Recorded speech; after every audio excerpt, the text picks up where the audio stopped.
Madalena Lúcia de Fátima Soares no dar melhor guarda-rede Rússia equipa futebol feminina Samuser FC nibe ihetina ne consegue marcatan história fonida ihani carreira no dar guarda-rede tambane Madalena Lúcia de Fátima Soares retam prêmio ho orçamento hamutuk $5 nibe oferece diretamente Rússia secretário-geral FFTL acompanhamos Rússia presidente Federação Futebol Timor-Leste no adjunto secretário-geral Madalena Lúcia de Fátima Soares ateten prêmio nibe maknia recolha ia jogo competição ni rasik nia se oferece bania família liliu bania pai homai nibe durante ne foi motivação bania to sucesso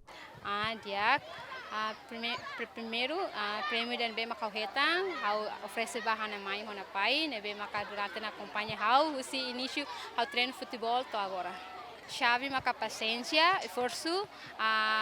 o insato organiza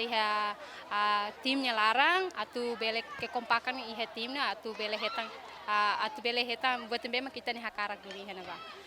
buat chave idane maka amikar ustol uhin loro dia treinador ne orientação durante ne ami treino dia treinador tanoring maneira o insato atu baliza, o insato simu bola, o insato organiza ia timnya larang. Ne au senti coach Hanorin Diak Tebes, numa coin loro abel heta idane. Ane mensagem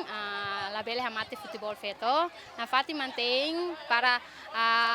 feto mus bele sai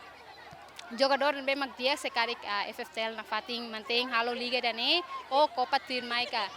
Copa Tirma atunune descansa claro atunune na fati mantém a minha performance. Madalena Lúcia de Fátima Soares participa iha atividade jogo futebol feminina hahu iha tinan rihu rua sanulu resin 5 noto ora consegue marcatan história fo iha tinane além de encorajamos nia colega feto maluk sira atu labele baru treino nune ba futuro bele prepara dia kliutan serenia mentalidade físico horiba compete iha jogo importante sira equipa cobertura Ziemen.